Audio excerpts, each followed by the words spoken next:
let's see. Well, good afternoon, everybody. So I think technically correct. Thank you all for being here today. We're very, very, very pleased to welcome Governor McKee, Director Blue, our partners from Dorcas International and the Diocese of Providence, as well as partners from community organizations across the state who are assisting these evacuees as they arrive here in the great state of Rhode Island. We're also pleased to welcome Amin Fakiri. There's Amin. You want to just raise your hand? Amin is an interpreter whose family arrived last weekend, and we thank you very much for your service and wish you peace and prosperity here in Rhode Island. So please extend our welcome to your family as well. In a moment, Governor McKee and others will share detailed information about the Afghan Relief RI effort overall, and we're very grateful to be a part of that. But before that, I do want to offer a couple of comments on behalf of my colleagues here at the Foundation, our board, and our generous donors and community partners. As the state's community foundation, it's our responsibility and actually our privilege to step up and connect generous donors throughout the state of Rhode Island with the boots on the ground organizations that are serving the people of Rhode Island when needs arise. And Rhode Islanders step up as needs arise. And Governor, I know you've seen that in your term here. We're always focused on the long term as well, on systemic change that will make Rhode Island a more equitable place to live, work, and play. And we remain focused on the immediate needs that present right outside our door. And this is certainly a situation where we all need to step up. Support for Afghan evacuees as they arrive here in the Ocean State is one of those immediate needs. We're pleased to engage with the state's two resettlement agencies, Dorcas in the Diocese, who will both speak in a minute after the governor's team, including my friend Pastor Chris, who was instrumental in getting this going, and the team at the Department of Human Services, and we'll hear from the director too, all working together to coordinate the Afghan Relief RI initiative. There are incredible community organizations working around the clock. Our friends from United Way are here as a representation of that, to ensure the smooth transition for each Afghan evacuee over the next several months, both children and adults who are arriving. And we're grateful for the tireless efforts of all of these organizations and the warm welcome that we all show our new neighbors when they get here. We're also incredibly grateful, as I said, to the donors who generously committed funds to support the evacuees in their transition. The governor will share more about that in a moment, but just briefly, I want to share a statement from one of the community leaders, one of our business leaders, who stepped up as soon as we asked for support. It's Tom Lawson, the chairman and CEO of FM Global, one of the longtime Rhode Island stalwarts in the business communities. And I'll quote from Tom: "As one of Rhode Island's oldest companies, FM Global has long supported the residents of our state, those who have been here a lifetime and those who arrive at our border looking to start a new life. This program will assist the people who helped our country for many years, but because of a government change in Afghanistan, suddenly found themselves with only the clothes on their back. We recognize the sacrifice these people have made, and we join with all Rhode Islanders in being proud to support them." So well said, Tom. Thank you and your colleagues at FM Global. Thank you all of our donors who gave generously to get this kicked off. And with that, it is my great pleasure to introduce our governor of the state of Rhode Island and our leader, Governor Dan McKee.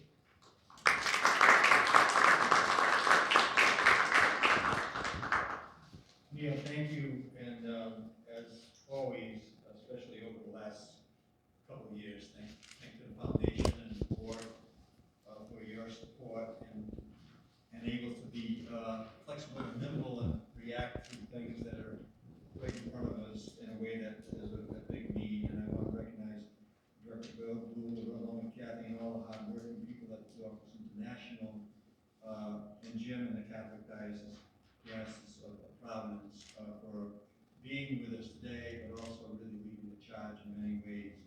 We are here because of your continued efforts to support the Afghan evacuees arriving here in Rhode Island. So I want to just thank both of you and all your organizations and everybody that's deep in the boards and the supports for this. Thank you so much. Lastly, I want to welcome me, who with his family arrived in Rhode Island last week. As governor, I want to make sure you, your family, and all those arriving in Rhode Island feel welcome and supported as you settle here. So welcome to Rhode Island, the Ocean State. I'm sure you're going to be very pleased with your welcoming that you and your family's going to receive. So thank you. Thank you so much.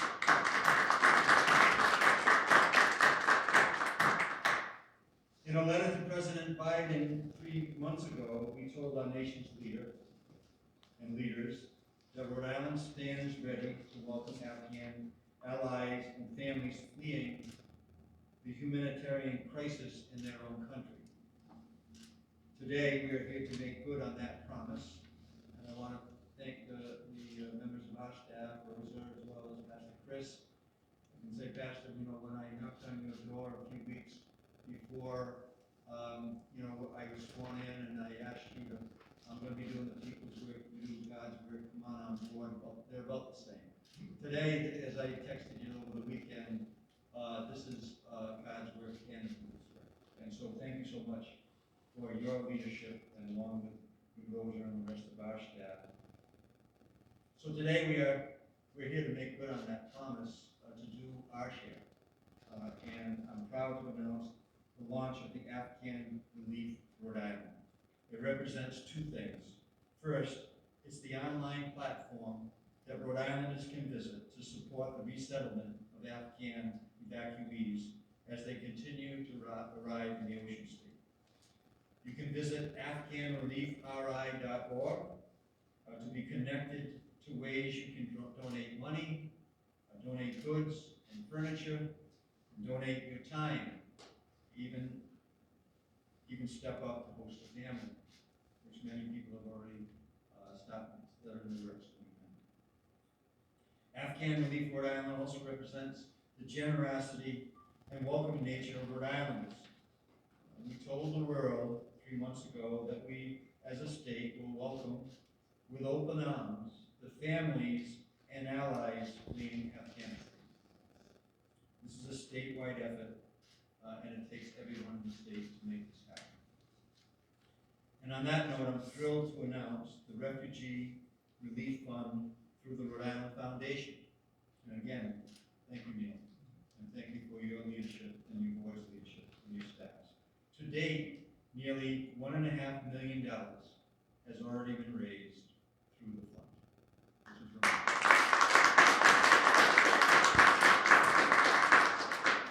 This money will be given directly to the 2 refugee resettlement agencies in the state of Rhode Island, the Dorcas International and the Catholic Social Services, part of the Diocese of Providence. That money will go straight to some of the most basic needs, particularly housing, food, transportation, and other day-to-day expenses. I want to thank the sponsors who have made this possible and shown such support and willingness to help. These are Rhode Islanders, small businesses and bigger corporations that have reached out without hesitation to help. I have a list of type of businesses responsive here on a full sheet of paper, plus the other side that have already stood up. We are still encouraging Rhode Islanders to step up and help in any way that they can. Again, fundraising is live through the Refugee Relief Fund, and that can be accessed at AfghanReliefRI.org. You can also find other ways to donate goods and services, or just volunteer your time to help these families feel comfortable and welcome right here in Rhode Island. With that, I want to introduce Interim Director Cynthia, who is always working to make sure everyone who calls Rhode Island home can thrive in their home, their workplace, their community. Director Blue, thank you for your work. Who's the director? Director, come on.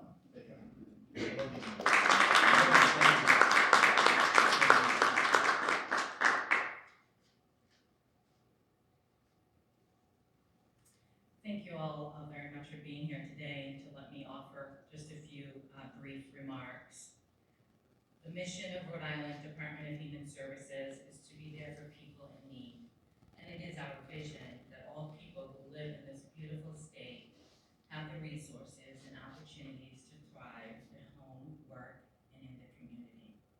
We've been very active in the efforts to be there for the people who have been evacuated from Afghanistan, just as our staff work hard every day to get assistance to Rhode Islanders.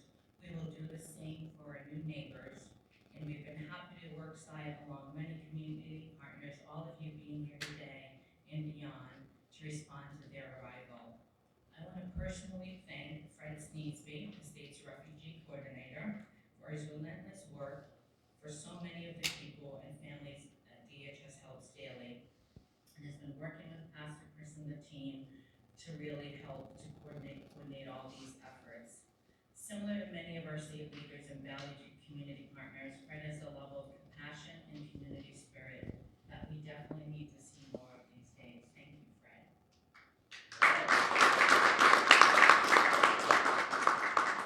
These families will add to the state's great diversity. Like refugees who call Rhode Island home, they may invest all of themselves into building a new life here. If they do, what a value and asset that will be to Rhode Island. We all want a culture that is inclusive of everyone, and where everyone joins, feel valued, and have opportunities to succeed. I will close out my remarks today with a quote from Nelson Mandela. We need to know with a fresh conviction that we all share a common humanity, and that our diversity in the world is strength for our future. Thank you again to the Rhode Island Foundation, to all of our partners, and thank you for having me today to offer these remarks. And I turn it over to, is it Kathy? Is up next. Thank you.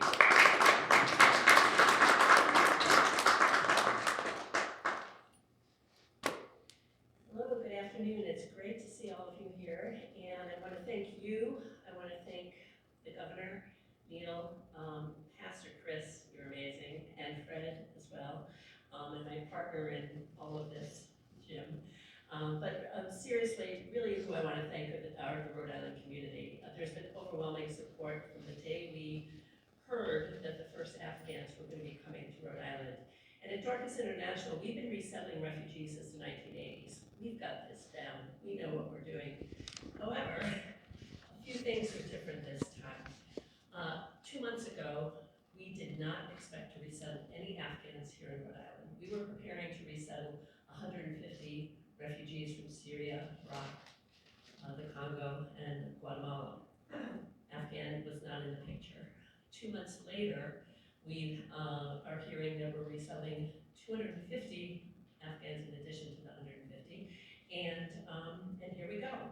And so really the way we recognized the difference here was the speed at which this is happening. This is almost unprecedented. Normally, refugees will be waiting 10 to 20 years before they're coming. We saw what happened in the airport in Kabul. So we know that these folks are ready to come. They've been waiting on these safe haven bases, and they're ready to be here as quickly as possible. So that's what began our work in terms of planning. How are we going to respond in a successful way? And we recognized that we needed the whole community to help us. Dorcas International can do it, but we can't do it to the extent it's needed without the help of the rest of the community. And so we got together to put together a coalition of partner agencies, the state, the governor's office, the Department of Human Services, the diocese, and we reached out and said, how are we going to manage overwhelming support? How do we manage this? Well, Red Cross knows how to do that. We've got Refugee Support Network, an organization of agencies who are already supporting refugees. How do we pull them in? That was our plan, and that's what we have today. And it's been amazing to see how this has really come together in such a short period of time. And I'm proud to say that I live here in Rhode Island because I haven't seen this necessarily as effective in other places. So this is exciting. Amin was our first official arrival here. He and his family last week. We welcomed another family on Saturday night, and a third family is coming on Thursday. So it has started. And it's been quite amazing, given the fact that there's the housing issue that we've had so many host families reach out, offering to host families temporarily. That to me is real neighborliness. That really goes to the heart of the generosity here. And so, again, just want to kind of hand it off to Jim in a minute. But once folks have arrived, it really is only the beginning. These evacuees are here temporarily. They need to have some education and training in order to get living wage jobs, so they don't need our support any longer. They're going to need help with immigration services as well in order to apply for asylum, so that when their 2-year temporary status is up, that they have a real pathway to citizenship. So although we're launching today, this is just the beginning of the next year, year and a half, maybe 2 years of support of our new neighbors from Afghanistan. So thank you very much, and Jim, I'll hand it over to you. Jim is from the Diocese of Providence. Thank you.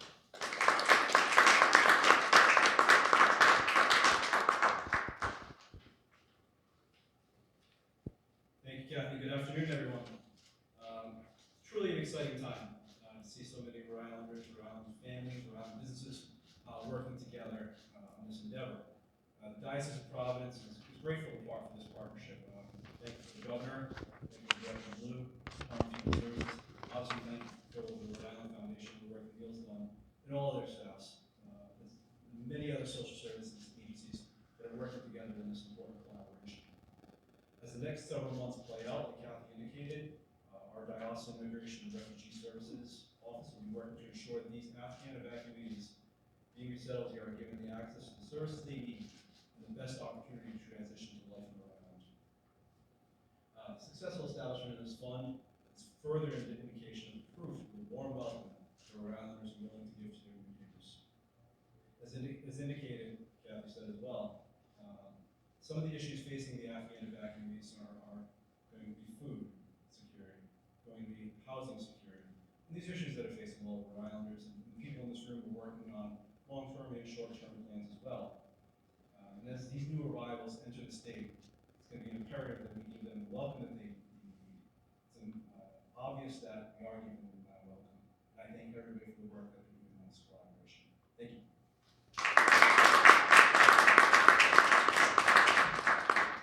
you. Thank you, Governor, thank you, Director Blue, thank you, Kathy, and thank you, Jim. As the Director referenced, that we are an inclusive state and that our cultural diversity is actually a strength. And having and welcoming the Afghan refugees adds to that overall long-term historical cultural diversity that we all celebrate in the state. I'll make the last pitch. We raised $1.5 million in 10 days. We will need more funds, as the Governor referenced. You can go to the website, the Afghan Relief RI website. You can also go to the rifoundation.org website and give directly. We welcome contributions of all sizes, and I know that many Rhode Islanders, now knowing about this, will step up. So again, thank you all for coming. Together, we can do almost anything. The Governor is leading us through many, many different initiatives that we need to take us into the future. Yes, we're still wearing masks, but we can still get things done. Thank you very much, and I think Alana is managing Yes, we're going to open it up to some questions from the media about this announcement. In a state with a decided lack of housing, where would you house Afghan refugees? Where would they go? Perhaps, the speaking program would like to just stand up at the front of the room as we address the questions. Do you mind repeating, Steve? Where to go? Where would Afghan refugees be accommodated? Well, I'll let Kathy mention, position that, but I believe that houses people of volunteering space, is one of the options, and I believe that there's the flow of the individuals that are coming into the state are going to come in over a period of time, so we feel as though that, at least that's what I'm told, that we will handle that through people stepping up, providing housing as volunteers, and we encourage that, as well as placing people in apartments for a period of time. I need you in front of the microphone, Kat. Thank you.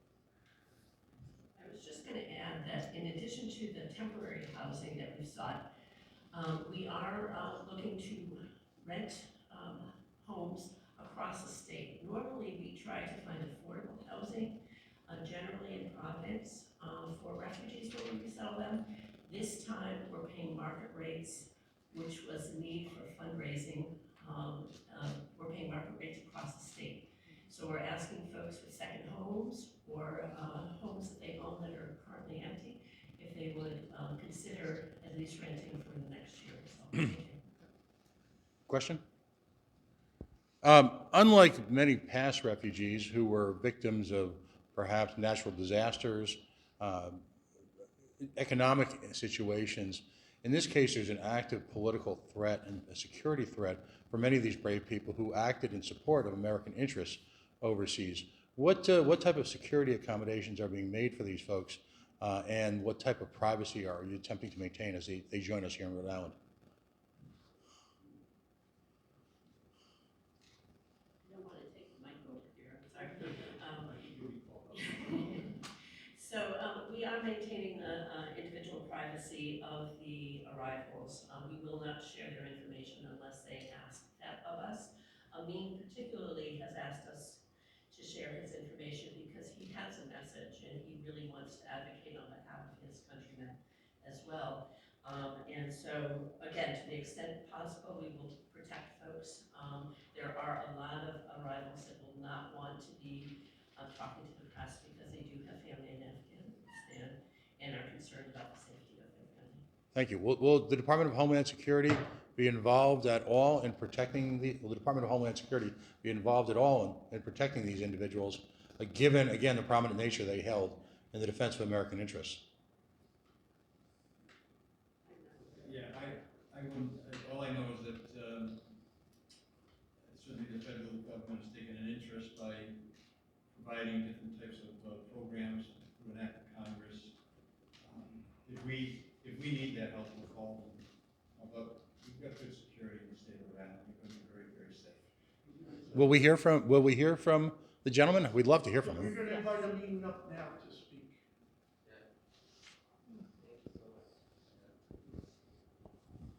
There's also, well, Amin is coming up. I was also going to follow up. We have a very strong relationship with the local FBI office, and so if there are any concerns, we'll reach out to them as well. Thank you so much, sir.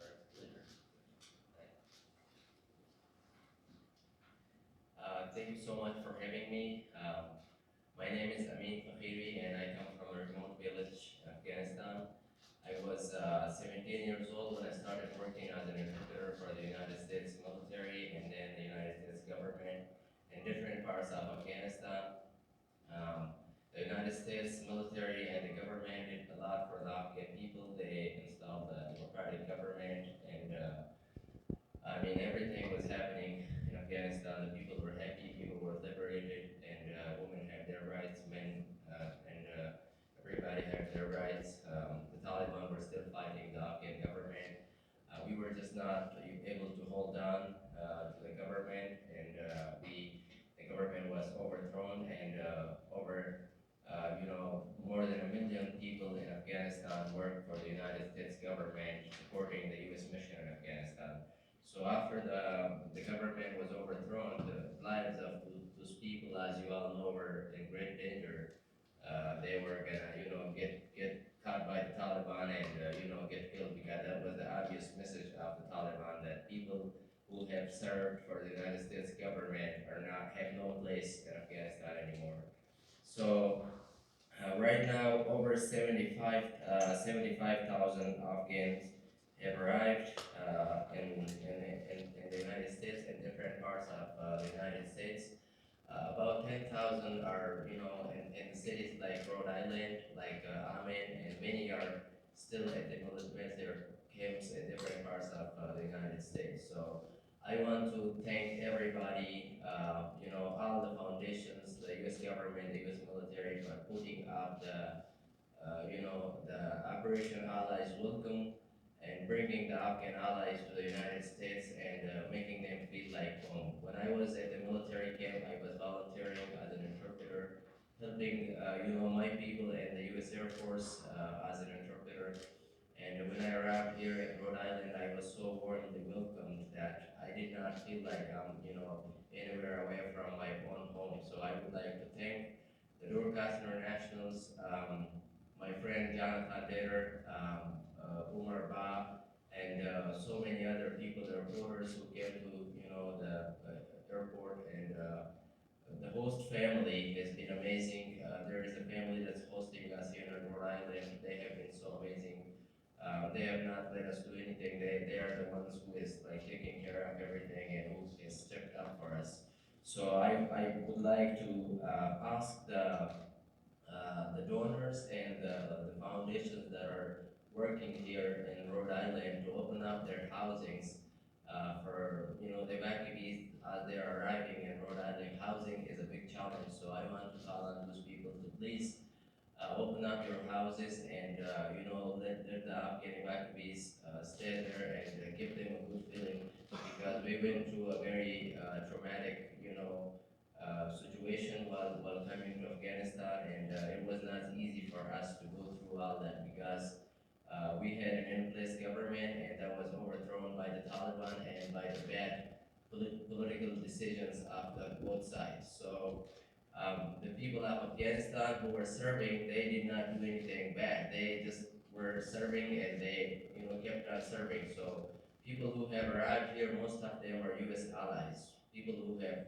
worked shoulder to shoulder for the U.S. government and the military in Afghanistan. So at the end, I would like to thank Umar Ba, Baha Sadar, my friend Jonathan, the governor, and everybody that's here in this room, and I don't know their names, the reporters, and it's just been so amazing for my family and for us. We have been so warmly welcomed, and it's been a pleasure being here in Rhode Island, and I'm looking at starting a small life here and moving on to bigger things.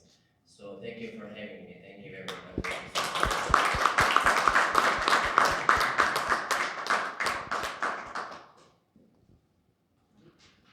Any more questions from the reporters? Oh, we have one more question in the back. It's a pleasure being here. Yes, the people have been so generous. I had, many other things to talk about, but I think that's sort of took a lifetime from you guys. Thank you so much. Just one more quick question. So I believe you said that there were recent arrivals in the past couple of days. Do you know about how many Afghan refugees have arrived in total? Including Amin and his family, it's 19. Counting the family coming on Thursday, they haven't arrived